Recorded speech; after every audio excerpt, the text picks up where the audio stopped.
Hey everyone, thank you for joining me for episode 8 of The Green Life. Today's guest is a true community leader. I'm not talking about an online community. I'm not talking about a celebrity status community. I am talking about someone who's really took it upon herself to make changes in her community and really create a future that is bright, especially for children. Her name is Ivone Apolinario, and Ivone is a fantastic woman who wanted to become a politician to change the world, and then realized that to do that, she had to do it at the very basics, at grassroots level, and that's exactly what she did. She is the co-founder of O Mundo Somo Nos, an alternative school in Northen Portugal near Braga, where children are inspired to be individuals, where children are shown that the world can be a beautiful place where they can have an impact in, and they don't have to learn and be all the same. This is a fantastic way to look at the future, and I hope that Ivone's story can truly inspire you to do better in your community, to take it upon yourself, to have initiatives, to involve the little ones, to involve anybody that wants to really be a change. So without further ado, welcome Ivone. Hi Ivone, thank you for joining me today. How are you? Hi, I'm fine. Thank you. Thank you for having me. My pleasure. I'm really excited to talk about this really important topic of school and childhood development, because I think we have noticed, well, we see it globally, and it's not a new thing. I mean, we can see that the subject of education has been talked about for a very long time. And of course, we have the mainstream approach versus the more alternative approach, which is where you come in. Before we start talking about this alternative way of educating children, give me a little bit of background so people can get to know you a little bit about you. What's your, where do you come from in terms of education, or your background that inspired you to even do this project? So we'll get to know a little bit of Ivone. Okay, so I studied international relations in university. I wanted, in fact, to to study music. Not study music. I wanted to be a singer, but not study music. But when I was a young child, I wanted to be a writer, and then I wanted to be a singer. But then I got interested in the world issues, and I got interested in politics, and so I went to university and studied international relations. And back then, I thought that the world could be changed by these organizations like United Nations or European Union, where all the countries together could find solutions for the world problems. When I finished my degree, I was a bit disappointed, seeing the world and world politics and international affairs, wars, what was done by all the countries. And then I started to question lots of things. And I went to a yoga class randomly.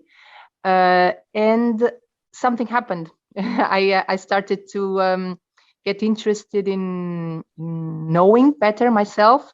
I started with the body, with just yoga, with stretching, and something happened. I don't know exactly what, but something happened, and I started to study natural medicine.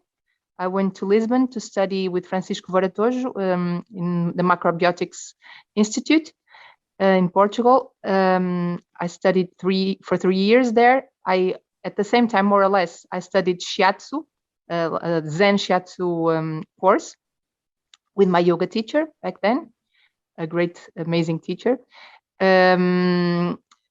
This teacher, then I took lots of courses connected to natural medicine, lots of Reiki and all that, and did this research on my own as well. And then I studied yoga. And then at a point, my yoga teacher was always talking to me about Krishnamurti, about not having a master, not following, not having a guru, and all that. And I just got curious, who the hell is this Krishnamurti? And in a philosophy course I was taking, a teacher talked again about this Krishnamurti, and I went to find out who the hell was him. and I discovered that he founded some schools in America, India, and in Great Britain, in England. And he talked a lot about education and about the individual, how the change comes in us and not in big organizations. And then I thought, wow, it's really amazing. The change is not in the system. It's not in politics. The change is within every one of us. In the meantime, I founded a restaurant, a macrobiotic restaurant with a friend, Clara. This restaurant still exists in Braga, and now there are 2 of them. It's Mint. I helped another friend to create a natural healing center in Braga, and I helped people creating some other projects, always connected to food, natural medicine, an area that interested me a lot. But then I decided, no, I have to go to education. This is what's calling inside of me. I think that this is the change that I want to contribute to this transformation of I guess in consciousness. And what can I do? I can change myself, of course. I have my own part, but to do something else, I thought to create a school would be something that would make could perhaps we could try to educate children in a different way, since it's education that brought us here. It's our education that brought us here.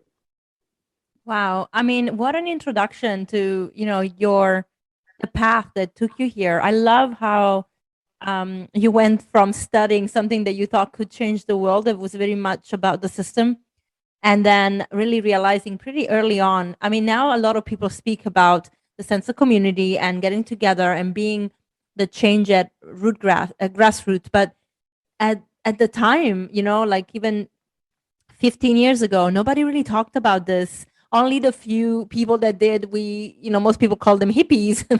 They knew exactly what was going on. But this is true. Like, I also studied international affairs. It was more like something that I went into without really considering what I actually loved. But I also was my love is for health and well-being and medicine and naturopathy. So many different things that are so opposite to what I studied. And I finished that study and I thought, oh my gosh, what a waste of time. but at the same time, I'm really happy I did it, because I think you don't realize how something can be done better until you do something that is really bad, and the reason I say bad is not because the courses were bad. It's just that they were very repetitive. It felt like they were teaching what to think rather than how to think. And they were, repeating a narrative. Like, you can't question the narrative. And really depends what you study. You get the angle of that society, and you don't really get to see that perhaps there is another side to the story. And we know as humans that everything that we have in life, everything that we go through, there are always 2 sides. And then you have to really analyze what is what, right? We can't just say, I mean, again, I went to an American school, so the American approach is going to be very different to like even the European approach. So it's an interesting dynamic when you study. But I can completely relate to your journey, and I love that finding that okay, we can't just look up to a guru, look up to an idol, to change things. Like, you have to take action. That's so important. And it became particularly important with me when I started actually creating a relationship with the Most High. And I was like, I get the answers straight from the source, but I have to do the work, because if I'm not working on myself and I'm not making an impact, then nothing changes. And I'm not going to rely on the humans to do it. Like you, I studied yoga, and I studied with a beautiful teacher, but it is from a school where you have a guru. And I was never comfortable with that approach. I started kind of parroting certain narratives, but it wasn't really resonating, because I'm not really comfortable putting a human on a pedestal, like. And so I think is great. And I think children find themselves in a space where they are taught to look up to someone to give them answers, and you now are going to open a way for them to be the answer. So when we got into education, what was the first of all, talk about this project. So were you on your own, or did you do it with other people? How did it come about? And the name as well is very impactful. So the name, it started with we wanted to do something, and I had this inspiration in like I told you, in Krishnamurti schools in Brockwood Park, because it's the only school I visited in England. It's a very beautiful school, founded in 1969, and so they started with 3 children, like we did. And then we tried, first of all, to create these gatherings where parents would discuss education. But all parents and teachers that came to these gatherings were always, talking bad things about the system and how it didn't work. But they all wanted to do something inside the system, and we didn't. I just wanted to create something new. I knew back inside, really, that we couldn't, because I didn't, I forgot to tell you that I work in the court. In the middle of this, I did like million things altogether, and one of them was to having a job in back in the time where I studied. After I studied international relations, I started to work in the court, in the Ministry of Justice, connected to that in Portugal. So what was I saying? I had this blank. Oh, you were talking about the system, how people want to do things in the system. Oh, yes. Thank you. So in the court, I realized that you can't really change the system. I really had the chance to be connected to lots of different departments in Portugal, like education and social security and justice, of course. And I realized that you really can't change anything there. It takes a lot of strength, and you are really fighting something always, all the time. And that's how I realized we can't change the education system. We just have to create something new. And I had lots of ideas on how to do it. But first of all, I had to gather the people. So in the beginning, we gathered 3 families, and we organized a festival called O Mundo Somos Nos. And O Mundo Somos Nos is based on a book by Krishnamurti called You Are the World. And it means, the book is about we as human beings being responsible for what the world is. So what I am is a really big thing, because what I am can in fact make a change in the world. Not because I want to change the world and change other people, but because what I am is in fact the change, the transformation in itself. If I transform myself, I transform the world. Whatever I do, it will have an impact on the world. So it's a big responsibility. And the name of that event became the name of the school. Yes, and the name of that festival, then later it just it stayed with us, and then we decided, okay, it will be the name of the project. We founded an association, and we gathered 3 families in the beginning, and then lots of things happened. It was a really, really harsh process with lots of learning about relationships and about people and about education, of course. We had trainings with amazing people, and like you were saying, we don't follow gurus, and we don't like that idea of following masters, but it's really great to find amazing teachers in our life and to learn from them. Of course. And we have really good inspirations, and we learned step by step, and we started this like 9 years ago. Wow. Oh, I can't believe it. It's amazing. Yeah, you know, there are people that are just skilled in different things. We don't all know the same thing, and we don't all everything. So it's nice that you can find people that have different skills, different knowledge, and then share, and this is how you build, right? You know, I think you said something really important there. It's really hard to fight and change the system, especially when the system is so big and people embrace it, whether they realize it or not. But starting something new can feel scary for a lot of people. And but at the same time, it takes almost less energy because you're Yes, fresh. You know, you're it's starting with the easy. canvas. You don't have to paint over it to cover up the mistakes of the past. So, but I would see that now you have three families that get together, start this project, and because new things are scary for people, especially if they don't understand them.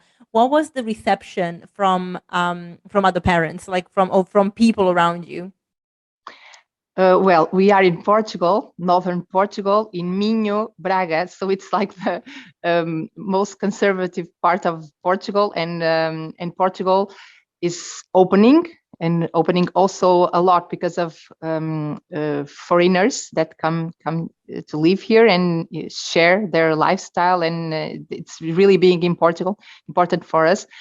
But it wasn't easy at all. Because everyone thought it was, even if people would find it interesting, I guess parents would look at us and think, oh, this is like too good to be true. We have survived until here with the same education. It's like with health, people, oh, we have survived eating this and doing that and taking this kind of drugs. So let's keep going. Let's keep doing it. And some parents would be interested in coming to talks and getting around and even thinking about registering, enrolling their children with us. But they would at the same time be really cautious because it was different, just because no one was doing it. So it was like here in 2000, we started in 2013. It was like in the 70s, it was a movement of education around Portugal, like in the 70s, happened all over the world, also in Portugal, because a nice school was founded in Portugal, Escola da Ponte, very famous throughout the world, a public school by José Pacheco, also a great inspiration to us. But then all those projects like die because people can't keep up with it. They just think, okay, but this is very dreamy, this is like utopian, but we have to get back to the real world, and this is the real world.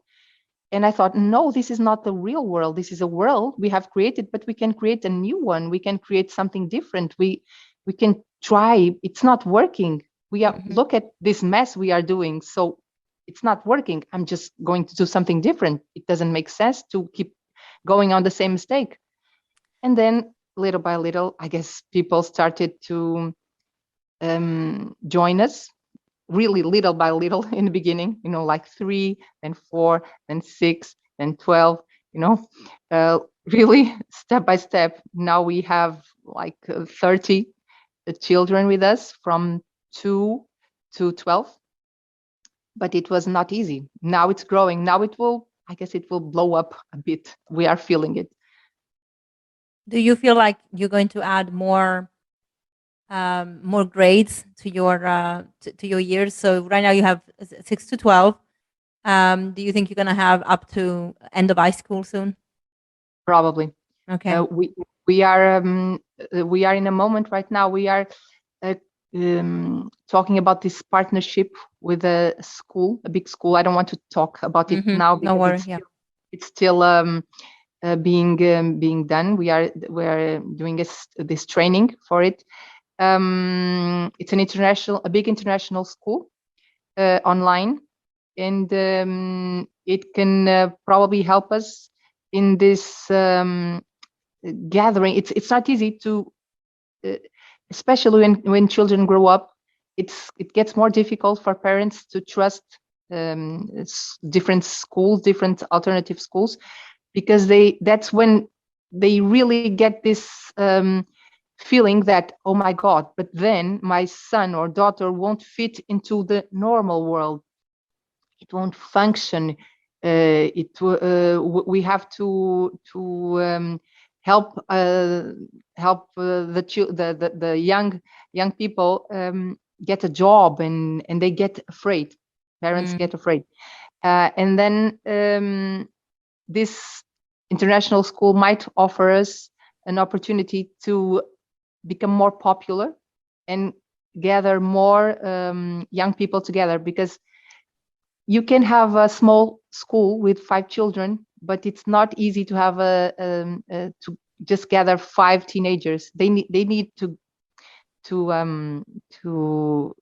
have a lot of people around. They like it, you know. They like the challenge. They like to meet different people, and it's not easy to gather them all together. And I think with this option, it might happen in the future. We are very Amazing. happy. Oh, wow. Congratulations. So let's talk about how O Mundo Somo Nos is different to the normal, if you want, schooling system, to the traditional, more systemic schooling system. What are the main differences, and what is your curriculum and approach and ethos is all about? Okay, first of all, we look at the individual as one, and we don't teach like, okay, let's learn about this, and just give the information and wait for the students to receive it and to learn from it, because that's not how it works. And in regular schools, that's how it's done. But then some children learn and some others don't. They just don't. In normal school, if we think about it, we learned what we wanted to learn. Mm-hmm. Then the other things we forgot. We just played the game, and some of us got interested in having good grades, some didn't. But then we forget everything. So what is learning? Learning, you have to be engaged in learning. The children have to want to learn. They have to get, it has to have a meaning. So if it doesn't, they don't learn. So that's why it works for you to go to this study center where they give you these explanations about maths and all that. And it doesn't work that well when you are in a school with 30 other students and listening to the teacher, because you learn in different ways. So we have to, first of all, know the child, know how that child works, who she is or he is, their potential, their nature. We have to get to know them, and then we have to create a relationship. And when they have a relationship, they trust you and they get interested in everything you do. And sometimes they are more interested in one thing and not interested in others. So we have to like conquer them, but like with that, you know, they are interested in things, and we do those things with them. And then the other things that they don't like for example, they don't like maths. It's easy to introduce maths in a more natural and playful and living in the living routine, like with cooking and we use a lot Montessori games, Montessori materials, which are really great, amazing, well thought, and they play with it. So we that's really the basic difference. But then there are lots of difference, like they don't take tests, they don't get evaluation through tests. For us, what's important is, do they know this, or they don't know this? It's not, do they know this to have a 20 from 0 to 20 to have 20, or they know like for having a 2. It's we are not interested in comparing and in giving praise or critical judgment. So the children are they learn because they want to learn, and not because they will have a gratification afterwards, like a grade or money prizes that some parents give to their children for having good grades, or then punishments. because they didn't. Everything is it's a dialogue. You know, I have two questions to follow up this. One is, what do the parents, so let's say you have parents that are open to this kind of education, which I think is brilliant. But do you get anyone that then, you know, they're approaching 12 and they think, oh my gosh, am I going to bring this child now in a normal school where they will be tested? They will have to comply to one system of education where they are talked to with the information, as you said before, and then are expected to get it just from what they've been told. You know, what is the reaction when the kids get to that age where they might have to transition now into the system that they're not used to? Some children with us, they transition. Their parents change them when they get to the 5th grade. So we get children that stay with us from so we are talking now about the older ones. When they have the tests. They imagine they start in the 1st grade until the 4th grade, and then in the 5th grade they go to a different school. So in that time they get tested, and if we know that they are going to need that, they get tested, and we have test simulations. So it's what it is. We have to help them get adapted to that.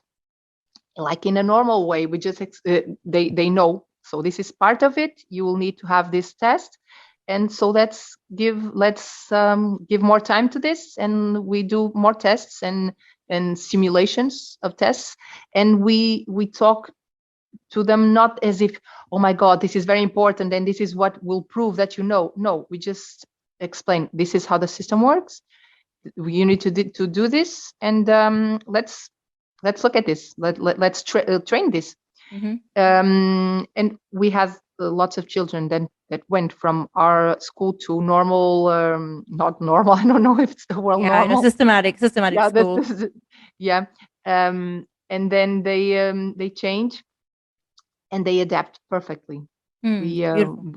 My son, for example, he stayed in our school until he was in the 6th grade.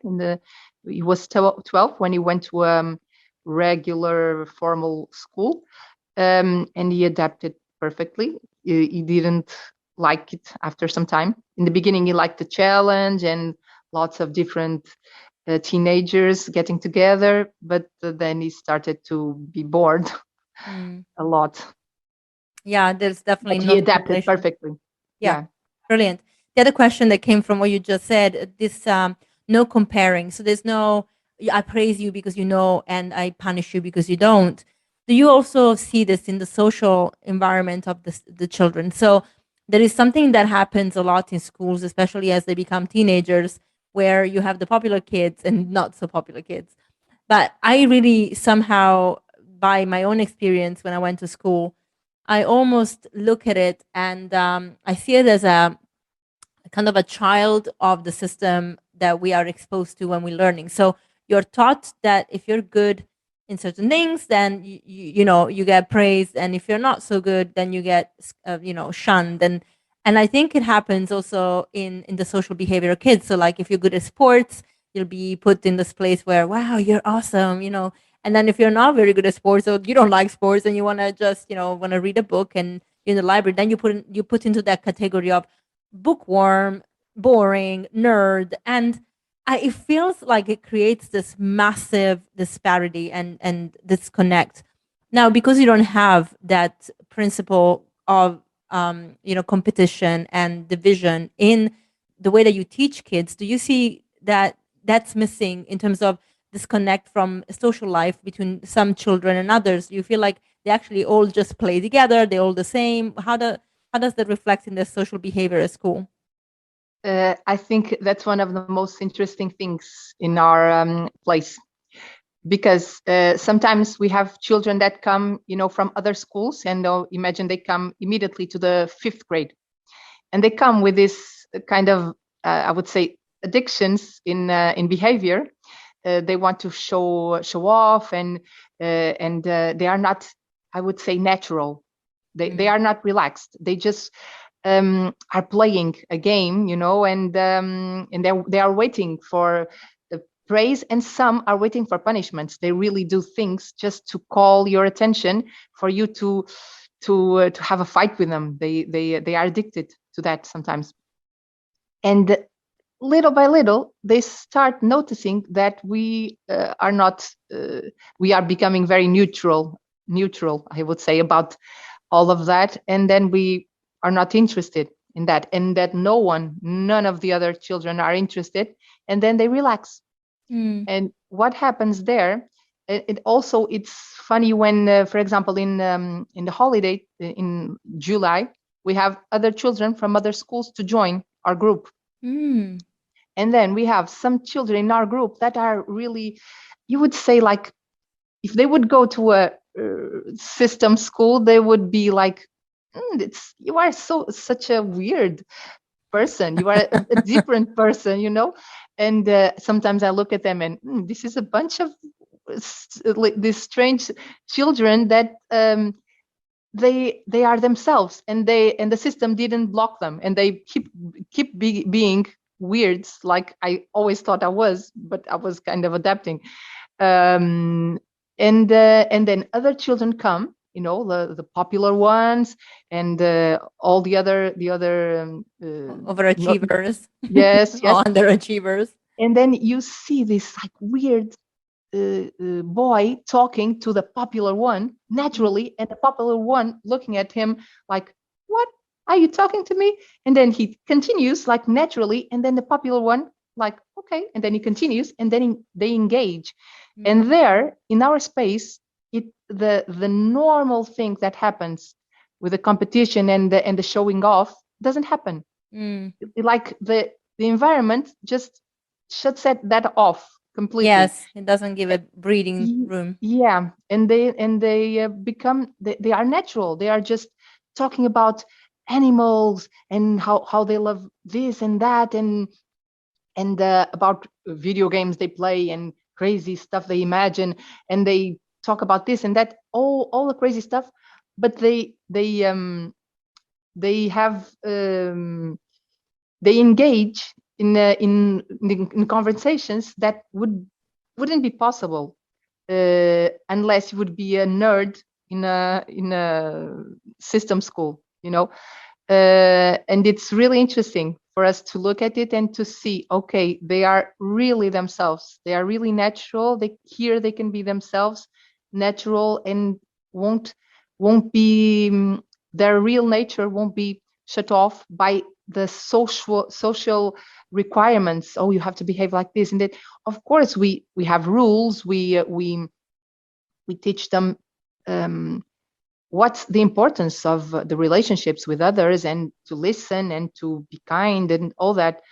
And some people think that in this kind of alternative school, there are no rules and children can do whatever they want.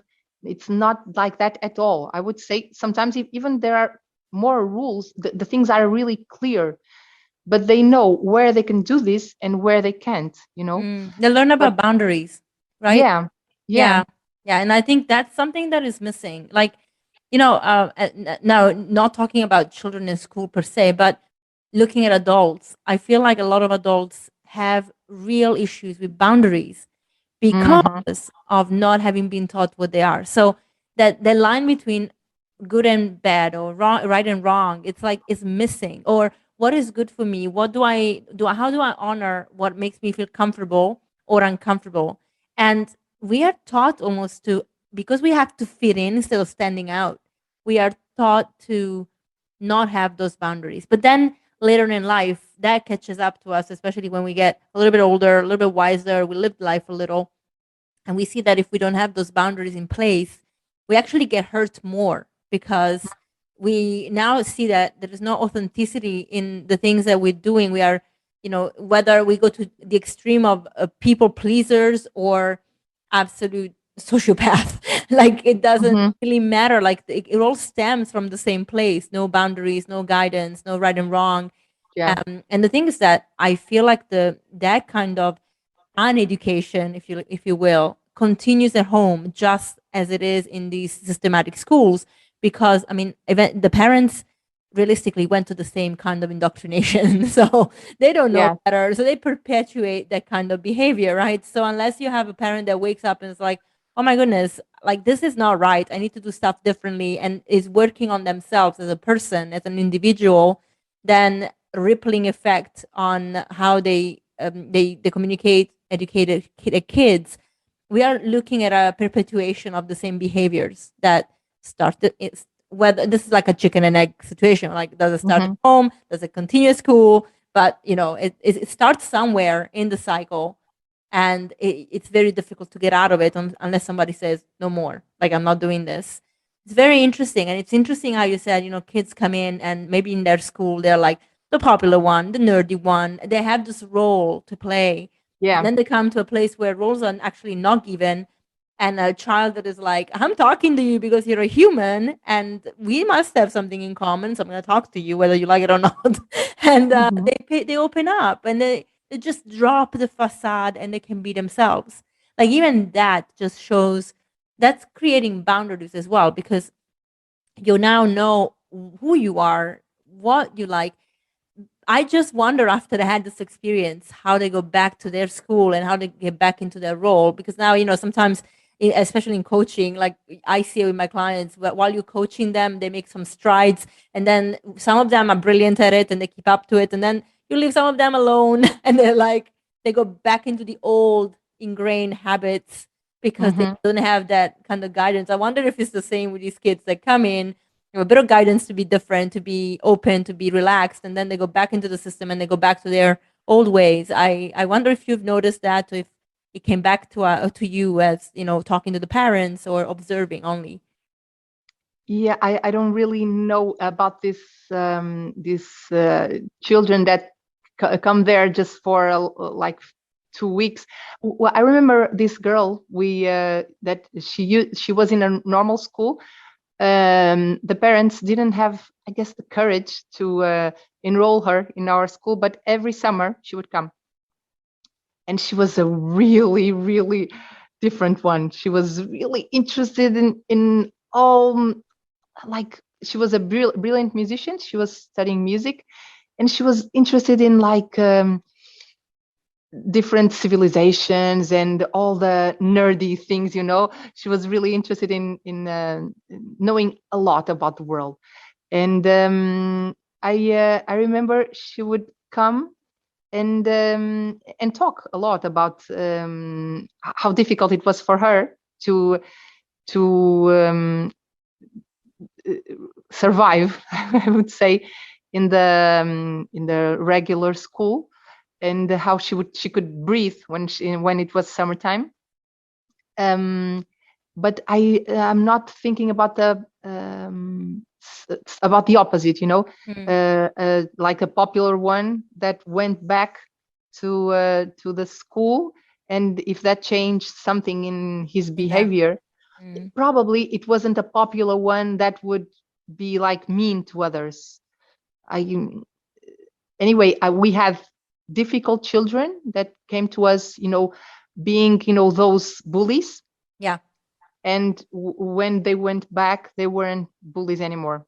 It's funny you say this. When you were talking about children coming in expecting to either be praised or punished, I actually, that was my segue question to that. What about bullying in the school? Because as much as we give, bullies are like, oh, bullies, they're like violent and aggressive, but actually it's a cry for help most of the time. Yeah. Either something happens to them in at home and they basically are projecting on other people what they experience at home, or they are neglected fully, whether it's at home or at school, and then they act up because that will make them in a position where people have to pay attention to them. And so you must not have any bullying going on at O Mundo Somo Nos, because everybody's treated the same and valued and appreciated as an individual, right? No, so really, it's a small environment for this to happen without anyone noticing, and for a child to be like alone after being bullied and neglected. So if something happens, if a child does something to other that is not welcome, we promote this dialogue between them, and also we talk in separate ways with both of them. We talk separately with one and separately with the other. And it's funny that sometimes there is something interesting that happens. Imagine if you are really a very shy child and very, feeling you can be neglected in different ways. So you can be neglected and be the victim, and you can be neglected and be the bully. And sometimes the neglected kind of needs someone to go there and just, it's not that it needs, but it kind of they attract each other. And this brings out the talk about it, and we engage in a dialogue with that child, with the bullied one. Also with the bully, but it's interesting with the bullied one, not bullied like something really bad happened, but just doing something. Oh, I want you to stop, and then the other one just Won't wanting stop. to The one that is stop. bothered. and the other, oh, it's bothering me, and then we or that kind of victim mentality where I want to play with them, but they don't let me. Why don't they let me?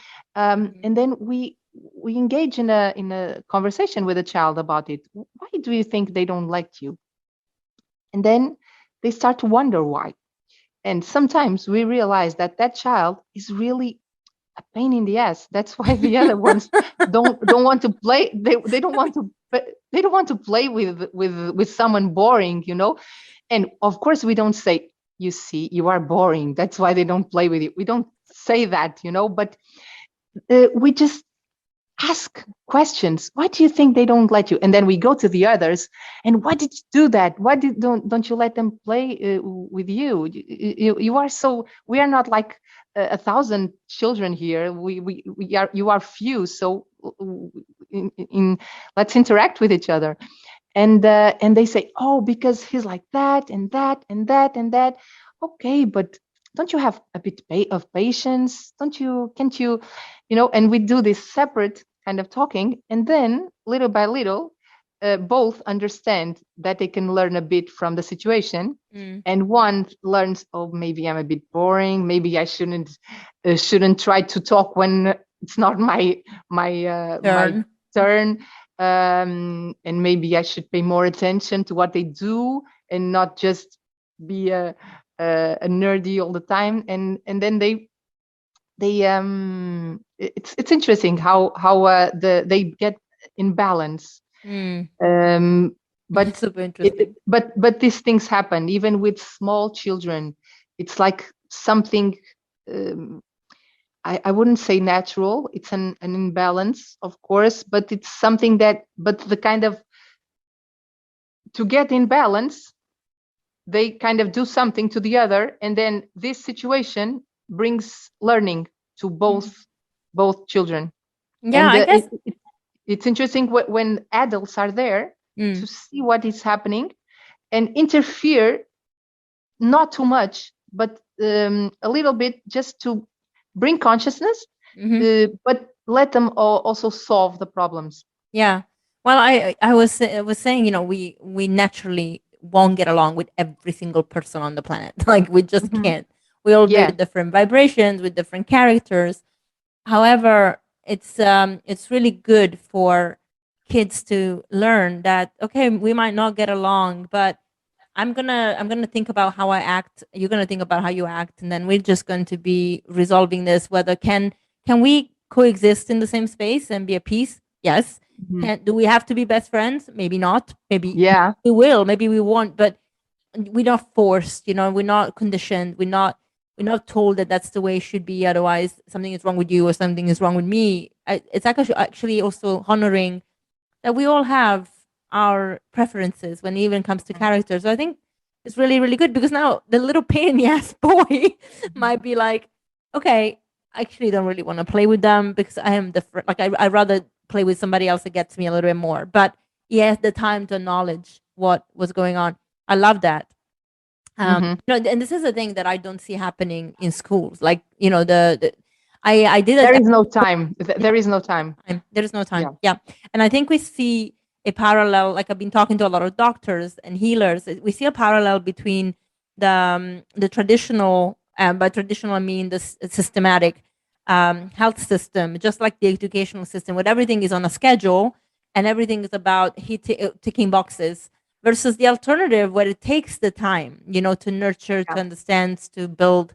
And that creates such a different shift, because even when you are teaching children or you're working in health, like you need to have the time to understand your patient, like you have the time to understand your pupil, So it's an interesting dynamic that happens there. Like there's no time. So if you're misbehaving, I'm gonna punish you because the quickest thing I can do.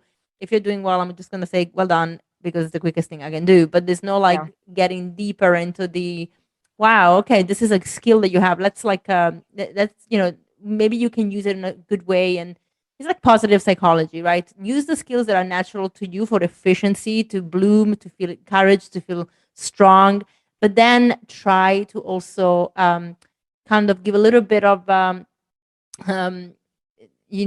to the things you're not great at, but that you can become better at. Yes. Like I just don't want to deal with this. Yes, that's why it's called guidance education. Otherwise you would just bring them all together and leave them, and that's why the adult is there, to just bring this like powder dust sometimes, like what's happening here. Yeah, let's talk about a little bit about the architecture of the school, because now everybody knows what a traditional school looks like for the most part. Of course, we have the difference now between a government school where everything is kind of plain colors, straight lines, and then you have some lucky people that go to private schools, but it's a little bit nicer. I mean, to be fair, I went to a private school and it was the most boring architecture on the planet, but just boxes. But your school, I had luck and privilege of visiting, which is great. And the thing that really, I think, entering the school, the thing that hit me most was it's all done in a way that looks very natural and very much in consistency with the environment that school is in. So your environment is in the countryside, and you get into school. There's a lot of wood. There's no the colors are warm. It's very welcoming. There's a expression of the children's gift. So you have their pictures everywhere. They have their little coats hanging outside with their little boots for when they're outside. I feel like there is such a personal touch that feels like home. Feels like a very welcoming environment, which is not what happens in school. You go to school and it looks like a prison for little people. So so basically, what was the you must have obviously looked at the psychology that comes with the environment around them too. So what is the thought behind making the structure, making the architecture, the decoration, the decor so appealing? And tell me about it, because I know there's a systematic thought behind everything you do, so I'm sure there is a story behind that. We learned about Steiner schools and Montessori schools and the importance of having natural materials. Anyway, it's kind of our philosophy to have natural food, everything natural. So it wouldn't really make sense to have like plastics, and we might have a material in plastic. We are not like, oh my God, no touching in that. But it's really our philosophy in everything to have it as natural as possible, because it's like you said, it's more welcoming and warm, and also the school for us, it's like a home, a second home, and it's a home where they stay. So they get in and they take their shoes off and they put these shoes. I'm not sure the word slippers. Yeah, and then they can get a cup of tea and get comfortable. Really, the little ones, they go to the forest. We call it a forest, not a big forest right now in the place that they go, but the countryside, the open field. And then in the morning they don't get that comfortable because they put their boots on and the capes on for the rain. Even if it rains, they go. So it's not that comfortable for them when they go. But when they come home, then they take everything off and they really get comfortable, and they take care of everything. Like they take care of their they have their toothbrush, and then they have they wash their dishes. The older ones, the small ones, they take the dish, even like in balance, they take it to someone at the kitchen, but they don't wash it because they can't, but they do a lot of work. They bring their own food. They it's like a home where they have their space and their chores. That's it. Amazing. I love that. So what? Well, I mean, as I said, I visited and I thought, oh, I can just stay here. Let's talk about the food. Really important. So obviously, when we talk about canteen food in schools, it's notoriously bad, especially in countries like UK, US. We're talking a standard American diet or standard Western diets, and a lot of processed food, because being subsidized by the government, they are really there's a big tendency of having almost basically eating plastic. And there are associations that go into school and try to cook better, healthier food because they notice the difference in the children, right? The way that children can even concentrate better. So what is the kind of food that O Mundo Somo Nos will offer their pupils? So it's mainly plant-based food. We have once a week eggs, but it's mainly whole grains and vegetables, mostly organic. And we have some experience right now to know the kind of foods that children like. So we developed this menu with the crepes. Crepes? Is it? Pancakes. Do you say pancakes? Pancakes. I mean, there are crepes. They're a little bit different, but they're thinner. Yeah. But like these pancakes where you roll, where you put the things there and then roll. The crepes then. The crepes. Yeah. Lasagna. What else? Like once a week, the scrambled eggs, this tofu, roasted potatoes, lots of really nice foods that we tried, and then we got to a point. Okay, mostly everyone likes these dishes, so we got up with this menu that they like. And then they have lots of options of salads, and where they can choose what to put in the plate. We don't make them eat, but we encourage them to try. And in the beginning, sometimes, and we have soup. And some children in the beginning, they don't eat anything. There is an issue right now going on with some children that they don't eat almost anything. It's a problem that is happening in the world. I don't know what they are used to eat, but they don't eat anything. Yeah, from the research I've done and talking to parents, especially parents that are plant-based and had their children go plant-based, and they notice the difference with the friends of their kids who are not plant-based.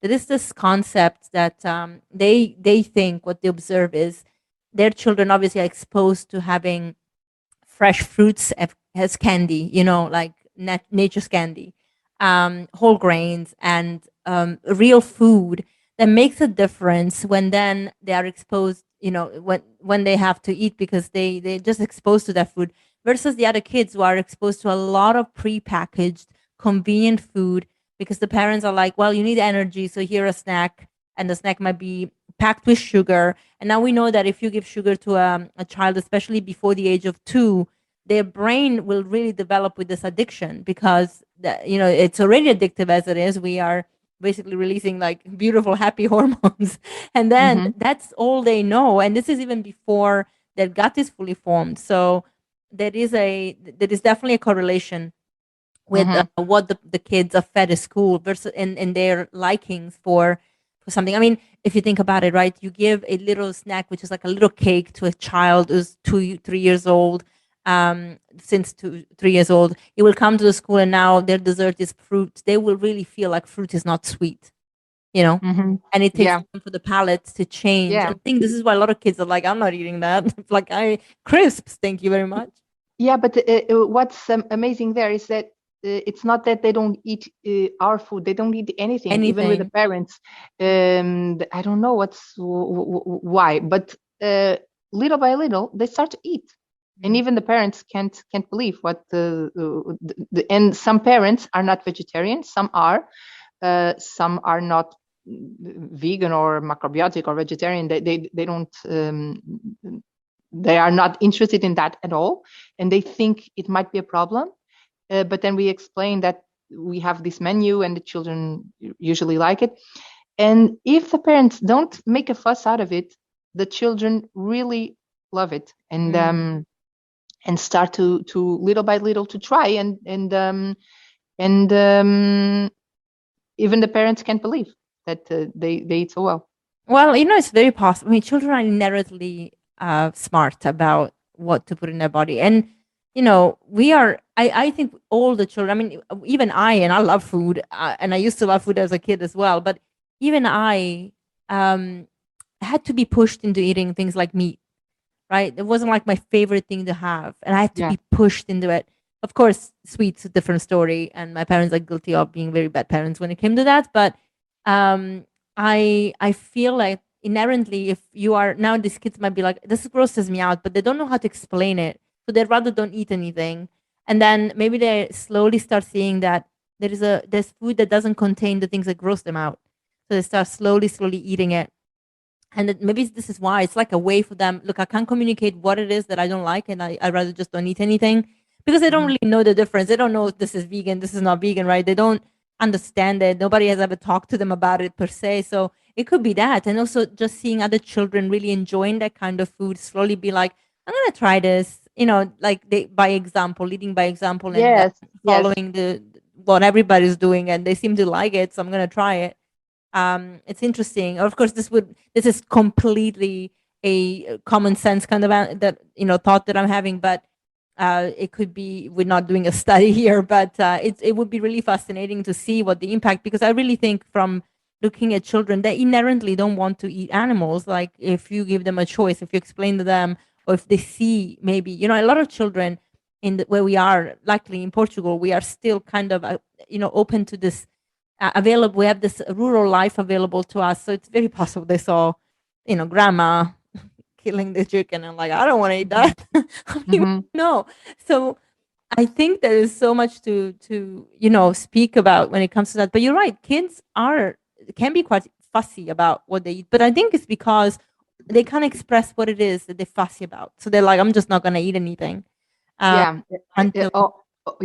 Also, we had a conversation with the parents like a month ago about that, about how the children show when they're in the meals, during the meals, their emotions, and sometimes they just want to show something and they don't know how to show.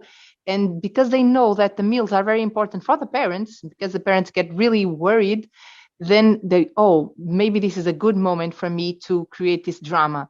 And then they choose meals times for them to express something. And we talked about that to parents, so that parents can, if this happens, so that parents can try to guess before meal times what's really going on with their children, so that they don't have to bring all that to that moment, and then they are prevented from enjoying a meal and from being opened and then some children get really close to everything just because they want to say, I'm not doing what you want me to do. It's just some issue they have with the parents or with the people trying to make them do things, and because they are not being listened, they are not being understood. And because they sometimes they can't even speak, or sometimes they can speak but they don't find the words to express what they feel. They choose that moment to create something, create a moment, and because they feel, oh, it's important, this is very important for them, that's the right moment for me to create this story here. And so we have to pay attention to children and to look at their eyes, see what's going on with them, and that's the only way we can really reach them. And then these things with eating and others in behavior are really something just very superficial, showing something much more deeper that we have to learn from them. But we really have to be with them, spend time with them, look at them, connect, create a relationship, and that's how how they will then little by little start to open. Because when they create these moments, it's because they are not open, they're not relaxed, and that's what we try to do there. And talking about relaxed, is meditation part of your curriculum? We have moments. So we had lots of different experiments since we began. We had mindfulness classes for like 2 years, like 5 years ago. Now we have this silent walk where we go every day to I'm talking about the older ones, where we go in the beginning of the day, we go for a walk.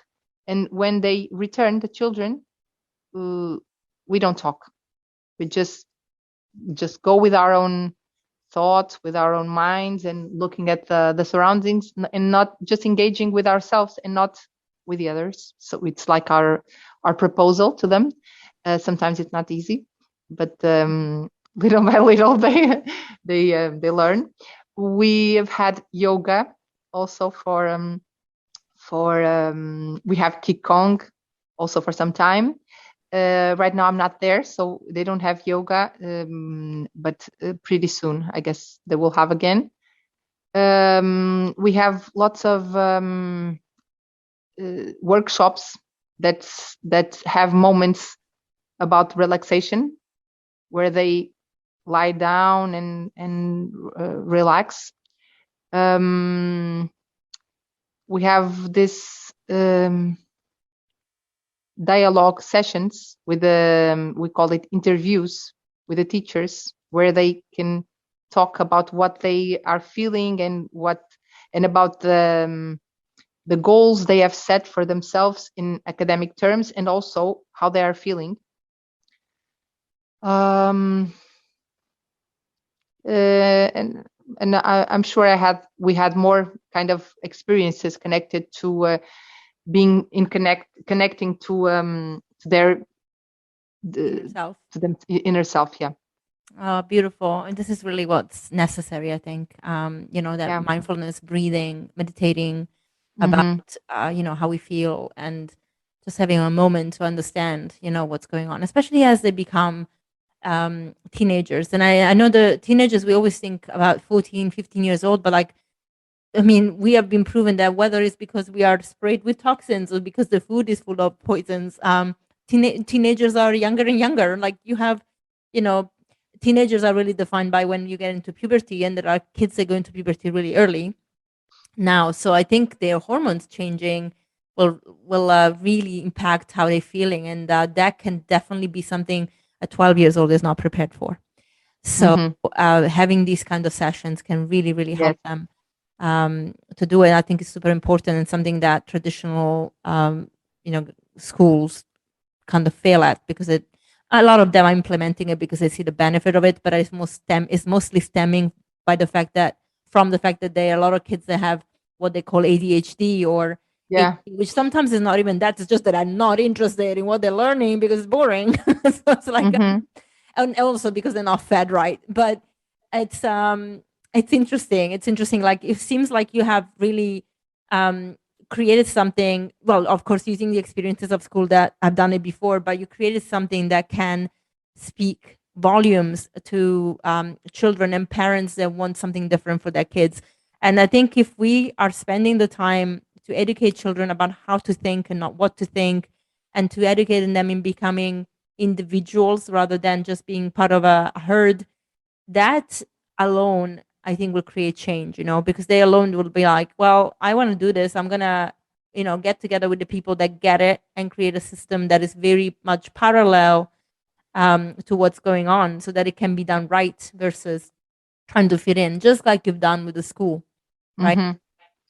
Yeah, that's one of the purposes is that it's not that they become outsiders, it's that they can function, they can understand how this world is working, because they will have the skills to do it, but they won't.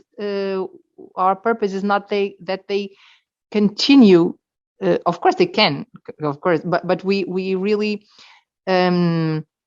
teach them how to question things so that they don't continue this, but they create something different. But basically, they have to learn also how to function here, because otherwise they would be like completely outsiders, and I don't know how to work here. They have to learn about how this is working, but at the same time, why it's not working. But of course they are free to just to engage in the herd. But what our intention, what we try to do there every day, is to make them question, reflect on things, especially as they grow up. When they get older, in the fourth. It depends on the child. Some children, in the first grade, they talk a lot about everything in the world, and some others and are not that interested and get more interested as they grow. But we have this intention there to make them feel comfortable about themselves, learn how to connect to others, about the interpersonal intelligence, and learn about themselves, their emotions, and and thoughts, and what's going on all there, and also about what is this, what's the world, what happened here, what can we do. Beautiful. Yeah, that's fantastic. Well, thank you so much. We are up for time, but I mean, we could talk forever about the development of children and the possibilities. I think actually let's perhaps just give a little input that you also do some workshops for adults at the school occasionally, and that whether they are parents or not, they can come and learn new skills.